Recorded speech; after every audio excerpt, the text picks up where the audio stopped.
By the end of the fellowship, one thing was clear, that probably I'm not going to go for a higher education or so, because the kind of experience that I was getting while working directly with the directly on the grassroots, was completely different from maybe a higher education degree. What you do need in the social sector is a willingness to learn, just like, I mean, I think that's true for every sector, but I think one thing that is definitely required is a lot of empathy. If you have a certain amount of empathy, willingness to learn, and ability, and again the willingness to work on the ground. I mean, in the social sector, I've seen people who really succeed, and succeed is a very subjective term, because I don't think as a sector we have overall succeeded in what we set out to do.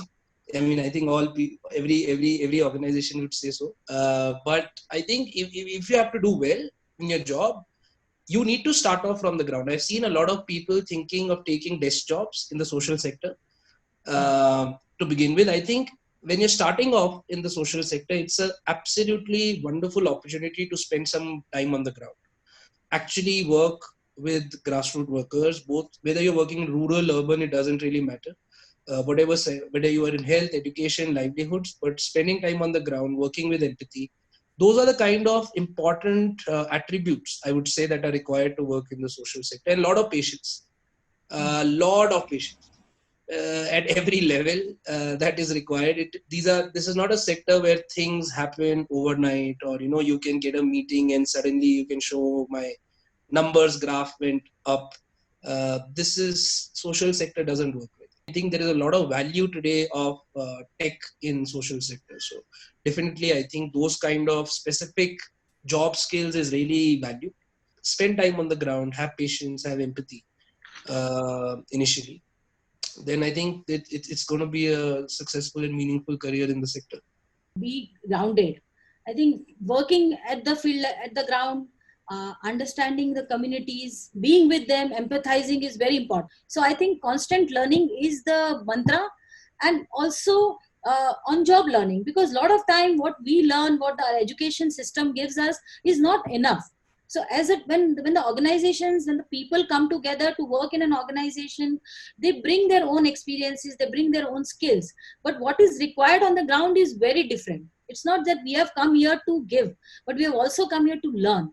So I have felt that if we are able to give a space, and we always say in mantra that sahnirman se hi sahyog hoga.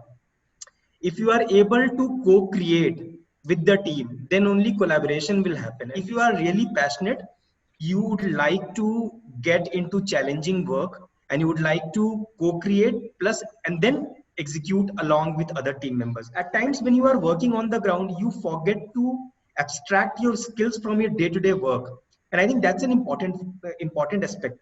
Abstraction of skills from your day-to-day work. For example, if I'm talking to a government officer, I'm literally selling my product to a government officer, right?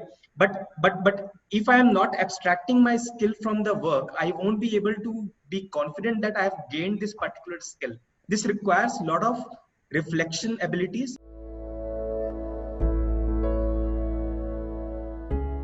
The myth of having deep experience is totally demystified right now. So the whole demystification here is that you just have to come on board. We'll give you the experience. You will learn together, and you learn with the organization, grow with the organization, grow with the communities that you're working with. Values are aligned, then skills can be, you can acquire the skills as you are growing forward. Have passion, have patience, have perseverance. There are challenges because collaboration has never been easy, because for one is that there is always a distrust, why this NGO is here, what is it that they are going to do. So there has to be a very coordinated effort. Being hands-on and looking at data very minutely. On the talent side, I think the talent in the sector needs to be really, really realistic. I think one thing that we need to appreciate of the social sector is that while you have had the largest company in India, private company, to the largest IT provider, to every company laying off, I don't see those kind of layoffs happening in our sector. Our sector has still put people together. It has still sustained. It has still come out, whether it's an education organization, NGO, health sector, livelihoods. Everyone has worked during COVID to work on relief. So I think we've pivoted. We have shown that the social sector can pivot very quickly. We can rise to the occasion. But I think the talent also needs to be realistic. Is it only about the niche skills that you have, or is it also about your own agility to pivot, to take risks, to be entrepreneurial in nature, to drive different initiatives in the organization? Have you done enough research about the organization itself? Various facets of the social sector, the challenges, struggles, ideas, and of course the impact. Two things at least that come to me as a professional has been that, one, you get to do your bit. That's one thing. And then to actually see the impact play out right in front of your eyes can be a heady feeling.